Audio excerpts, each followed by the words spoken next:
in 3 years in the Twins chain. He coached 13 years of Division I ball at Central Florida, Tennessee, and Tennessee Tech. In his last 5 years as a coach at UCF, his left-handed pitchers in 5 years picked off 285 runners. Currently, he's the coach at Prestonwood Christian Academy in Plano, Texas. This is the 6th time he has spoken at the ABCA convention, and he authored the section on our last Gold Glove book on pickoffs and rundowns. Mike Mack. Thanks, Joe. Well, as always, it's an honor to be here, and I thought when I got out of college coaching that would probably be the end of my speaking tour, but I've been blessed to be asked back twice and enjoy coming every time. I've been here for 23 years now and just love sitting here and all the speakers. Before I start, I want to thank Joe for inviting me again to come speak. I want to thank Charlie Green.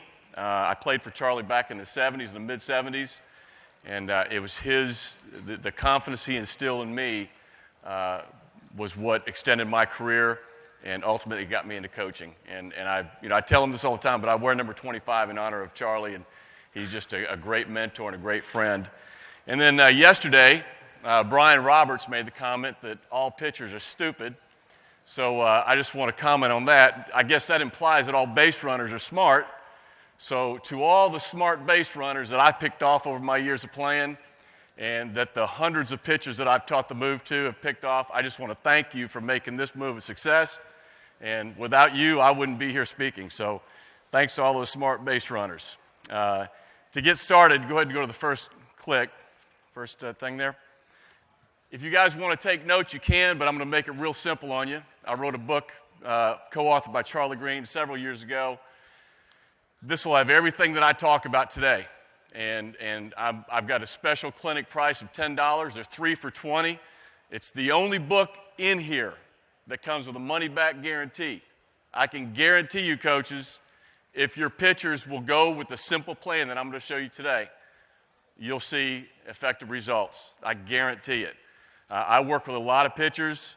I work with lefties any chance I get, and I can tell you that when I go through the drills that I'm going to show you today, I don't spend a lot of time coaching them on the drills. I show them how to use the drills, and I let them do the drills. I let them teach themselves the pickoff move, and I'm there just to monitor what they're doing. So the purpose of the pickoff move, number one, it disables an aggressive base running team. Back when I was coaching at University of Central Florida, we played in the Olive Garden tournament, and we played University of Tennessee, and Delmonico was known for being an aggressive base running team. His teams always try to steal a lot of bases. Well, we played him, and I threw a sophomore left-handed pitcher, Tim Reichert, and he threw about 80 miles an hour max, but had a real good pickoff move, did a great job of holding runners on. So I threw Tim, and Tennessee went on to beat us 2-1. I think they stole maybe one base, but they were a much better team than us. But the fact that we shut their running game down, I think really enabled us to be in the game through 9 innings. We just couldn't pull it out at the end. The second thing it does is it increases double play opportunities. Obviously, if the runner is concerned about being picked off, then he's going to stay closer to first base. And so he's going to get a later jump on ground balls, and it's just going to increase the chance to turn two. It also it shuts down pretty much the hit and run. If he's getting a late jump, gives your outfielder a better chance of throwing a guy at third base, or it stalls that guy from trying to advance to third base. It allows for the big out in a tough situation. I can remember back when I was coaching the pitching coach at the University of Tennessee, we were playing Oklahoma State in a regional, and we had bases loaded, and we brought Matt Myers in. Matt Myers was a pitcher that when I got there, he was a senior, never had a pickoff move, and so we worked all fall on his pickoff move and bring him in the regional. And up to that point, Matt had picked off about 22, 23 guys that season in the SEC. And bases loaded, Holiday's coaching third base, bring Matt Myers in. Everybody knows why we're bringing Matt Myers in. We're going to try to pick a guy for first base. Got 2 outs. Holiday is telling his guy to stay on first base. I want you to stay on first base. So we come up, and of course I tell Matt, all right, we're going to do some setup moves, and then we're going to throw one home, then we're going to pick the guy off. And Matt believed he could pick the guy off. Sure enough, we went through the routine. He picks a guy off at first base. Holiday's F-bombing me in the dugout. I was like, you need to be F-bombing that guy. He's the one who got picked off. But it works. It gets you out of a tough situation. It works for right-handers too. Charlie Green instilled this in his program at Dade South, and I think he picked off 24 runners in one season at third base. Runners that are taking that extended lead. Of course, you can't set the runners up at third base. You're going to use your good move. You're going to use your best move, and you're going to try to pick the runners off. And then, of course, it holds runners closer on squeeze attempts. You can have your third baseman actually holding a runner on or staying close to the base. It just freezes that runner a little bit longer and allows you to get a better opportunity to defense the squeeze. All right, next slide, please. All right, mound preparation. I think this is critical, and I tell this story every time I speak because I saw firsthand what mound preparation did for me. Basically, all it is scuffing up the mound, making sure you have enough footprints in the area where you're going to land, the 45-degree area. Now, the 45-degree area is the area directly intersecting the mound to the plate, 45 degrees from your line to first base. So it's just a 45-degree line. You want to land on or inside that line. That's what we try to teach our pitchers to do. So you want to scuff that area up. You want to make one good footprint, a noticeable footprint, just inside that 45-degree area. When I was in Double-A, pitching, it was the opening game of the season. Picked off first base, umpire called a balk. It wasn't even my good move. I was using a setup move, but he called a balk. Charlie Manuel, who was the manager at the time, came out to the mound and started arguing with the umpire and got the umpire to look at the foot mark that I'd made in the dirt. Now, I didn't step in that foot mark, but he got him to look at it. Now, obviously, the umpires aren't going to change the call, but what it did is it put that doubt in that umpire's mind that he messed up. I went on to pick off 4 guys that game, never got a balk call on me again, and I can tell you, honestly, I probably stepped beyond the 45-degree line 2 or 3 of those times, but he wasn't going to make that same mistake again. I can tell you this, too, that very rarely will an umpire call a balk more than one time. If you as a coach go out and plead your case, I have yet, in 23 years of coaching, I have yet had an umpire call a balk more than one time on any of my left-handed pitchers. They just won't do it. Second thing, controlling the runner's lead. As a right-handed pitcher, you're trying to get the runner to extend his lead. As a left-handed pitcher, you're trying to get the runner to shorten his lead. You're trying to get the runner to be in a comfort zone so that he feels like he can get back and not get picked off. Back when I was at Tulane University pitching, I think it was Mike Martin's first year at Florida State, and I had picked off 4 guys in the game against them, and Lionel Martinez had walked and gotten on first base. And Martin yells out instructions to Martinez to stay on first base. Take a softball lead. Do not get off that base. So I figured, well, just for the heck of it, I'm going to throw over to first base. I'm going to use my good move. Not thinking I was going to pick him up, but I looked, threw over to first base. He walked off the base. We tagged him out, got my pickoff move. You want to control the runner's lead. You want to make sure that you are in control of the runner and the runner is not in control of you. How many of y'all have lefties on your staff right now?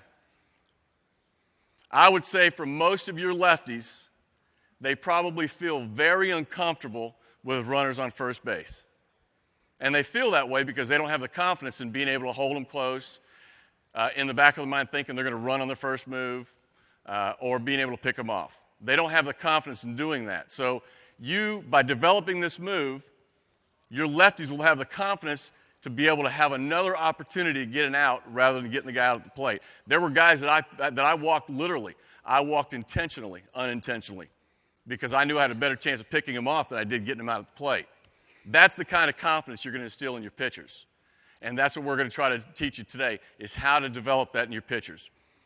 you got to have a series of setup moves. And I call these the bad move, the good bad move, and the quick step. The quick step basically is where you've got the runner taking the huge one-way lead. And all we're going to do is, I'll do it without a glove, all we're going to do is just step off and throw to first base. All I'm trying to do is shorten his lead a little bit so I can go now with my setup moves. The bad move is going to be your obvious, move that most left-handers have anyway, but it's just going to be lift, step right at first base. And I'm going to do that maybe once or twice. I'm going to lift, and I'm going to come right at first base. I'm going to let that runner know that I'm coming to first base. I'm not trying to do anything to fool him. I want him to know that I'm coming to first base.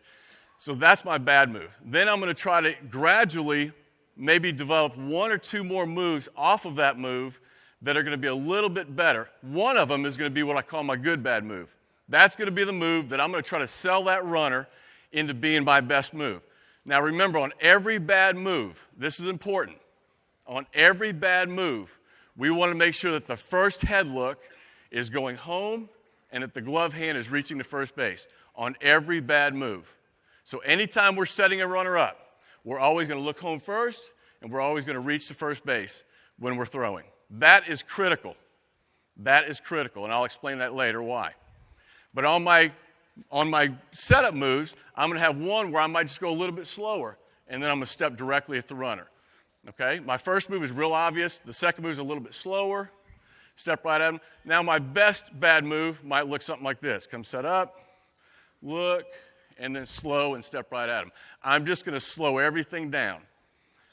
What I'm trying to do is get the runner to feel comfortable. I want the runner to be in such a comfort zone at first base that he thinks that he has me figured out and he can steal second base easier or not be in any threat of being picked off. Okay? So once I've gotten through those moves, I've done my job on setting the guy up. Now, early on, I'm only going to show the bad move maybe to the first guy that gets on first base. The first guy, now he obviously has to be a runner. If he's the big fat catcher, I'm not going to try to worry about him. But guys that I know are running threat, I'm going to do my setup moves with them. Later in the game, when I get runners on, I may not go to the bad move because I know that's not my best move. Let me also say this, that the runner, it doesn't matter what the coach tells runners, what you guys tell your runners before a game about my move or my lefty's moves. It doesn't matter what they hear or see in the dugout. What matters is what they see one-on-one. It's a totally different ball game when it's me against you one-on-one. And I'll share a story at the end about Vanderbilt University and something that happened then. Okay, number one, the pickoff is always predetermined. It's always predetermined. I never get on the mound and get ready into my set position and then decide, okay, I'm going to try to pick the guy off. I know when I get the ball back from the catcher that now I'm going to try to set this guy up. I'm trying to pick him off. Okay, so it's predetermined. There's three areas that you're going to work on: balance, direction, and follow through. It's critical for pitchers, especially lefties, to have a balanced leg lift under control. This will eliminate runners running on the first move, which 95% of runners are going to take off on your first move. If you have a balanced leg lift, you control them. You just stop, step down, and throw to first base. You're under control. You control the base runner. Okay? Direction is the direction that I'm going to use when I'm throwing home or when I'm throwing to first base. I want to make sure that my delivery to home and my delivery to first are identical. The only difference is the direction. When I'm going to first base, my direction is going to be more down inside that 45-degree area that I've got to work with. Okay? And then finally is the follow-through. When we throw to first base, we want to make sure we follow the throw. The biggest problem with a lot of lefties is they'll step here, they'll throw, and then they'll cross over. And obviously that looks like they're off balance and they're balking. And that's the number one reason umpires will call balks, is when a pitcher's off balance. When we follow through, we're going to step and we're going to run directly to first base or to where the runner was taking his lead off. Because if we pick him off, we're the next guy in line now in case of a rundown. Okay? It's important when you're learning this move to learn the three zones. Zone 1 is my head and my glove. Okay?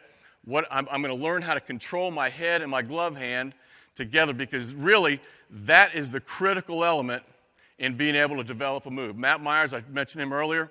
Matt still didn't have a very good move when he pitched his senior year.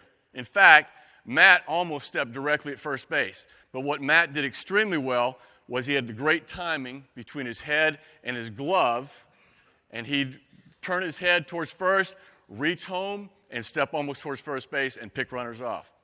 The head and the glove are key. So that's what we're going to be working on, is developing timing with the head and the glove. Okay, the second zone is zone 2, which is your feet. And this is where the direction comes in. All right, we want to make sure that we get to a balanced leg lift. If we're going home, we're going home. If we're going to first base, all we're doing is redirecting our body, and we're going down that 45-degree line. Okay, so zone 2, that controls your direction. Zone 3 is a throwing hand. It's really the way we're going to throw. We're going to drop down a little bit and throw to first base. Now, what's important to understand about this move is that you've got 3 different zones working 3 different directions, and we're trying to throw the ball to first base. It sounds difficult, but I'm here to tell you it's not. It's very simple. I've had numerous left-handers that I've worked with, and I've not had one that hasn't picked this up. What we're trying to do is develop the head and the glove hand going home, the lower half going 45 or just inside, and the throwing arm going to first base. It's very simple, and through the series of drills that I'm going to share with you, I'll show you how you can develop that. The hardest part about picking up this move is the throw to first base, okay? But through the drills, your pitches will pick that very simple. All right, the first one, let's talk about the head a little bit. Go to your next slide. Head looks. I've talked to numerous pitching coaches, and they like to teach, different things on the head looks. I've always been a firm believer of keeping everything consistent. I've always worked off the 3 head look. The first one, obviously, when I get on the mound, I'm going to get my sign from the catcher. The second one, I'm going to come up, I'm going to be looking at the pitcher, and now I'm either going to go home or I'm going to first base. But I'm not going to look home until I get to the top of my leg lift, unless I'm using a setup move. Then I'm going to look home on my first move, okay? But I'm always going to look at the runner, then I'm going to go home when I load up, go to the plate. Second thing is the feet. I think it's important on the feet to be staggered when you start. If you look at the slide, we want to make sure that we've got our feet staggered. Here's what happens when a lefty comes up and he's square. 2 things. Number 1, he's either going to kick out. Number 2, he's going to lean, okay? That's real simple to pick up if you're a base runner, if you get a guy that leans. Once he leans, he's dead meat. There's nothing he can do. You can take off first move. He's going to balk to pick you off, okay? So by having the staggered feet, now all it is a leg lift. Okay, I'm under control. My weight's over my left side. I'm under control. Just lift. If he takes off during my leg lift, I just step down and throw to first base. Very simple to adjust, okay? We teach our pitchers that nothing happens till you load up. And once they have that concept, then they're not rushing themselves to go to the plate, which is a common fault in pitchers. Okay, as they're lifting, they're drifting. We want to teach them to load up. Okay, so as they load, if the runner takes off, we just stop what we're doing, step down, throw to first base. It also makes it a lot easier to step down. If I'm staggered and I lift, all I have to do is drop my foot back down. I'm already going towards first base and make the throw. Okay, so the feet are very important. All right, the leg lift has to be controlled and balanced. We just talked about that. We want to make sure that we're under control as we lift the leg and balanced as we lift the leg. We don't want to lift and lean. We don't want to lift and drift.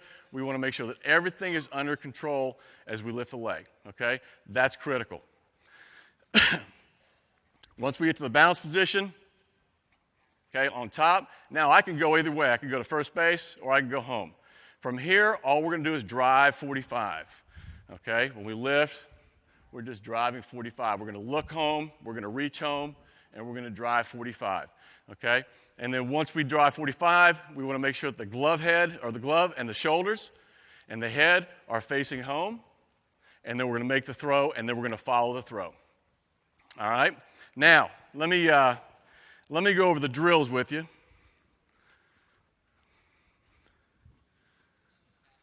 I'm going to use my partner. All right. First drill is called the chair drill. Purpose of the chair drill is to eliminate, all we're going to work on now is the throwing motion.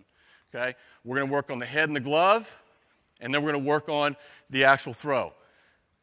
I found that this drill right here is probably the best drill, especially early on, to teach pitchers the feel of where the arm's going to be, where your arm slot's going to be. Okay, you ready? All right. What I'm going to do in this drill is I want to make sure that I don't look at my partner when I'm throwing. Now, you can be as close to I am with coach, or you can even be closer, okay? What we're going to work on is just getting a feel of making the throw actually behind us and not looking when we throw. If you have a pitcher that really struggles, then you can have him, as he gets ready to throw, you can have him look when he gets ready to throw, just initially, until he feels where he's going to throw. It's all a matter of feel. What you're going to find is this. As I reach, this is what every lefty that's starting this drill or starting this move, this is what your lefty is going to do the first time they throw a baseball. You guys ready? You sure? Okay, here's what you're going to see. They're going to go here, and they're going to throw here. That's pretty good. You guys are sleeping over there. All right, throw me that wiffle ball back. You thought I was throwing a baseball, didn't you? That was just my decoy. Good arm. Okay. All right. That's where they're going to throw the ball because they're used to reaching where they're going to throw.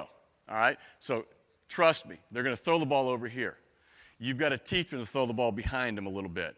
It's going to feel awkward at first, but they'll get the hang of it.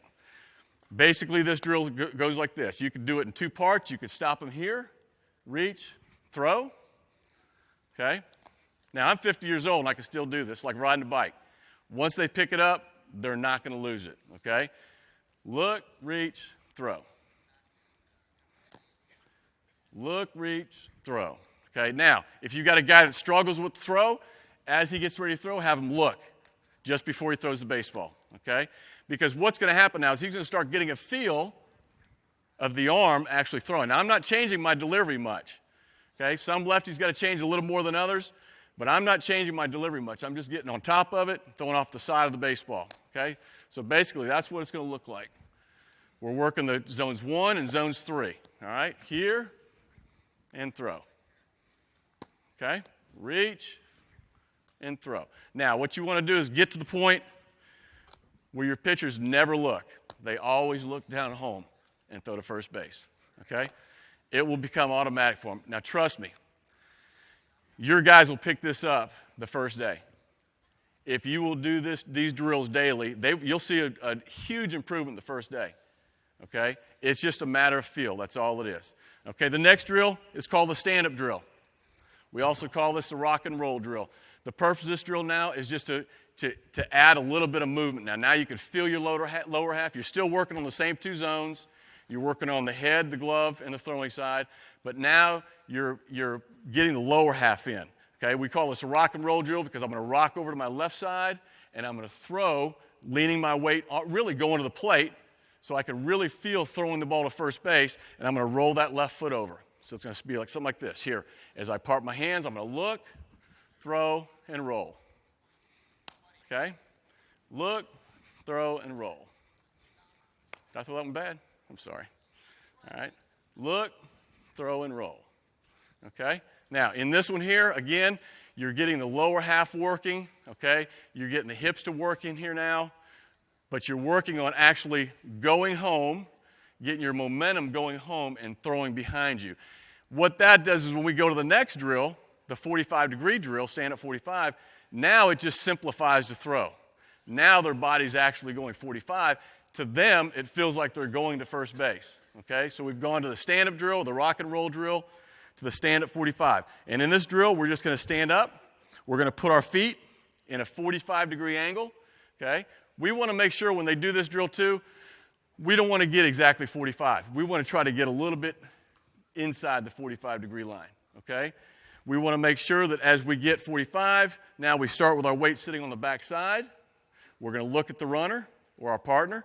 As I transfer my weight to my front side, I'm going to look home, I'm going to reach home, I'm going to throw to first base, and I'm going to take a little jab step.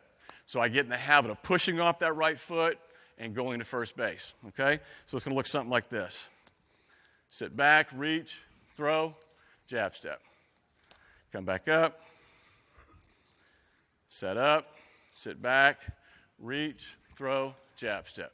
Now it's important, you want to make sure that your lefties Try to keep this front shoulder back.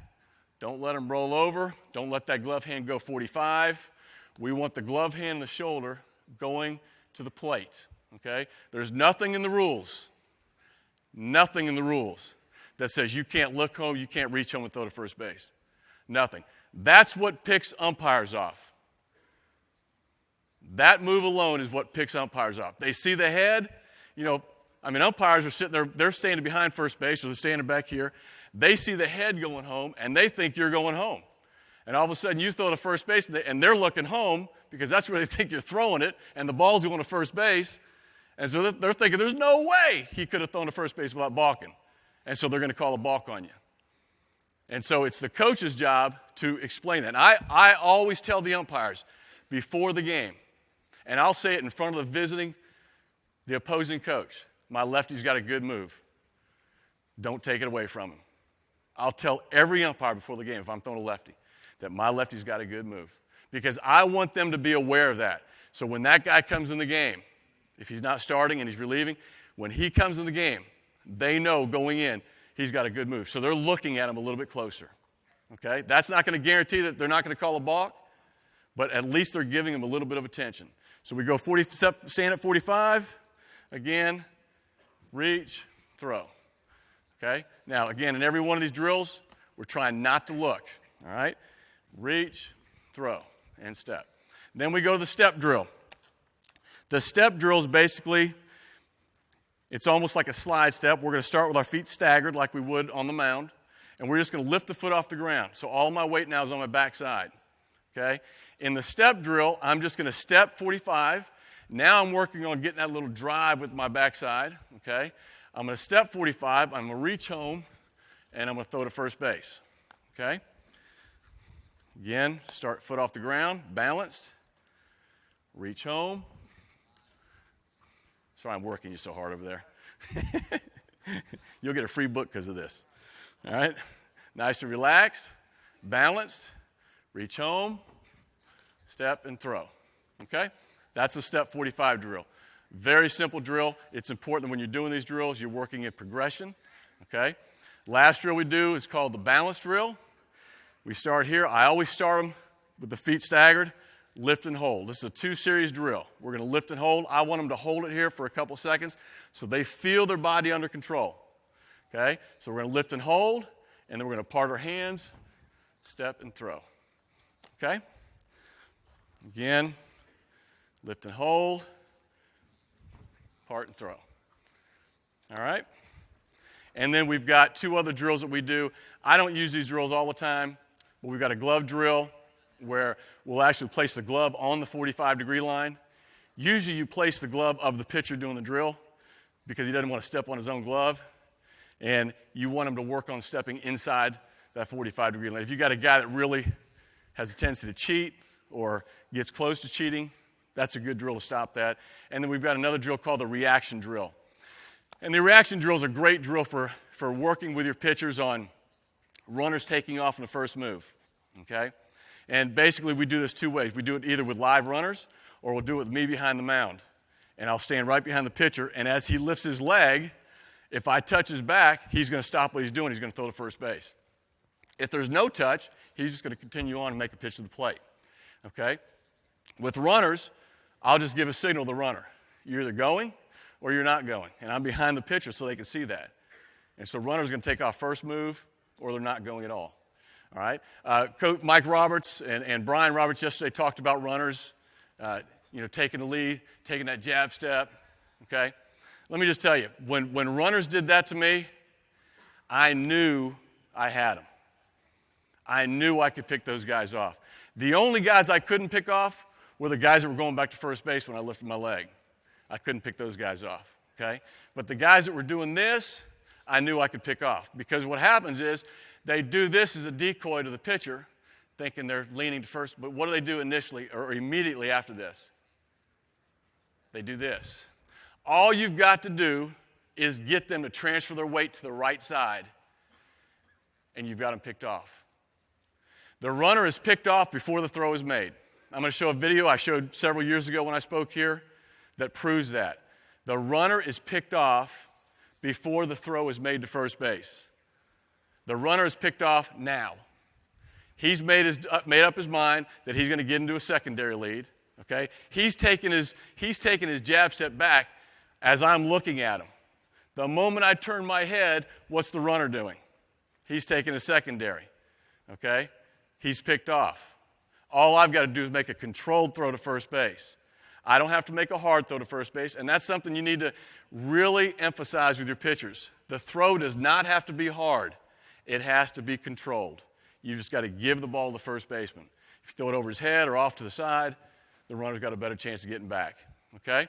But it's important to note that the runner, he's picked before the throw's even made. Okay? So what we're trying to do as a pitcher is get that runner to get in that secondary lead. And a lot of times, your pitchers will see that when they throw the ball to the plate, just as they start to turn their head, they'll see that runner leaking towards second base. And right now, they can go into the pick mode. Okay, I made a pitch, get the ball back. Okay, now I'm going to go pick the guy off. I'm going to set him up, and now I'm going to throw a pitch to the plate, or I'm going to go with a good move and pick him off. Your pitchers will be able to determine when they want to go in the mode. Now, with my guys, I set it up from the dugout. I'll let them know. I'll tell the catcher what we're going to do through signs. And we'll set up the setup moves and the good pick. Now, I have one sign for a setup move, and the pitchers automatically know that they're going to go into their routine, whatever their routine is. It could be one move and a good move. It could be one bad move, a bad pitch to the plate, a purpose pitch. Okay? Because what we want the runner to see is that when I look at him to the top and I look home, I'm going home. Okay? Runners are going to think that they have your pitchers figured out. If I turn my head every time I pick and I look at him and then go home, then in their minds they're thinking, okay, when he looks at me all the way to the top, he's going to the plate. When he looks home, he's coming to first base. Okay? So I want to make sure that as I'm setting the runners up, I look home first on every bad move, even on my best setup move. And when I'm going to make a purpose pitch, I'm going to look at him, I'm going to throw home. I might throw a ball low and outside for a ball on purpose because I want to get this guy now, okay? And a lot of times when you do that, that runner already has you figured out, he thinks, and you see him taking that secondary lead. Now I'll come back up and I'll do another setup move, just so I make it confident in his mind that he's got me figured out. Then I'll come back with my good move. Come up, look at him, look home, throw, and run, pick him off, get back in the dugout. Okay? The series of drills, you've got to implement them daily. How about let's roll that film, Jeff. This is a guy that I worked with, Jonathan Reeder. I worked with him in 2005. The reason I'm showing this again, I showed this, I spoke here in 2006 as well. But you'll notice this is December 5th. This is the first time I worked with him. In fact, I hadn't even taught him the drills yet. And I just had him showing me what his move was. Now, if you notice, he had a typical move, lift, reach. Okay, that's just your typical bad move. All right? I think we've got 2 or 3 frames of him doing this. Okay? Notice he crossed over the rubber when he lifted. It's important to note that you've got to lift. You can't cross the plane of the rubber. Okay? Now, if you go, the next frame here is his after move. If you notice after, he's more balanced. He's looking home.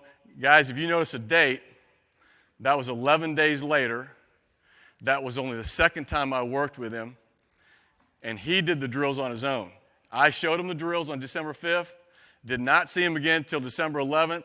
He did these drills on his own without me there coaching him. And this was the difference in his move 11 days later. Still wasn't great, but it was good. He ended up picking off 18 guys his senior year in high school. He's now at University of Texas in Dallas, and is very successful. Here's the move from the back. If you notice, that's a setup move, okay? This kid didn't have great mechanics either, all right? We just put a runner out there, all right? He throws a pitch to the plate. Notice what the runner did. Did you see what the runner did as he saw him going to the plate?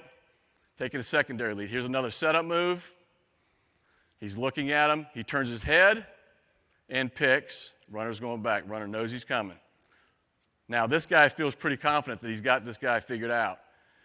and now he goes to the balance leg lift looking at him, turns home. You got the runner picked. Here it is, slow motion. Can you stop it right now? The runner's picked right now. The runner's picked before he even throws the baseball. The runner's picked before that front foot even lands on the ground. Okay? Now, I wish I had video clip of when I was at University of Tennessee and Matt Myers picked off a guy. We were at Auburn, and it was a televised game. They had a camera down the first baseline. They had a great shot of Matt picking a guy off, and he used 3 setup moves, pitched home, and he used his best move. And his best move wasn't a great move. Like I said earlier, he stepped almost to first base, but he had such great timing with the head and the glove that the runner went off of his head look, and that's what picked him off, okay? This last video I'm going to show you, this is a kid that I just started working with this fall. I've worked with him 3 times, and then we got into bad weather, so I couldn't do much with him outside. But this is just a before and after, if you could slow motion it. The frame on the left is before, and the frame after is just a couple weeks down the road. But if you notice the difference in his head and his body, can you stop it now? Okay, on the left, you can see him really turning. His head's already looking at the plate, okay? He's reaching. Can you just go a little bit further? Okay, look at the difference. All right, to the runner, it looks like he's going to the plate, okay? Now, this kid, the biggest problem that he's got right now is with his front foot. He wants to kick it out to first base. And so that's what we're going to start working on, to make sure his leg lift going home and his leg lift going to first are identical. He already does the head and the glove hand good. He does that well. And again, you can ask these kids. I don't sit there and work with them on these drills. I show them the drills, and I have them go home and do it on themselves. Okay, they can do the drills against a wall. They can throw to a fence. They can get wiffle balls, whatever they want to do. But these drills will teach your pitchers themselves how to use the pickoff, how to develop a great pickoff move. Okay? Like I said, this is the only book that comes with a money-back guarantee. This move, and Coach Green can attest to this, and there are several coaches in the audience here who have witnessed it at the collegiate level. This move is time-tested. I started this, I developed this move in 1977, and it has been successful all the way through. You know, the old motto is, if it ain't broke, don't fix it. You know, there's not much I've changed. I've tried to create more drills just for, you know, a change in things. But really, I go back to the same thing, okay? Make this a part of your pitcher's daily routine. That is critical. If you can't carve out 10 minutes for your lefties and your righties to work on this, shame on you. Everybody's got 10 minutes. They can go out in the outfield and work on this, okay? This book is for sale. We've got them here. I've only got a limited supply. Again, I sell them for $18. They're $10 a piece here, 3 for $20. It's a bargain. If you want one, we're going to be selling them right over here. If you got questions and answers, just come on up to the stage. I'll be glad to answer any questions you have. And I just appreciate your time. Thank you.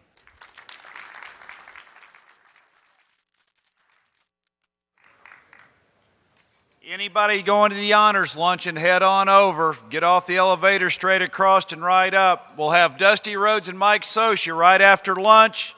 Mike Max right up here. Thank you.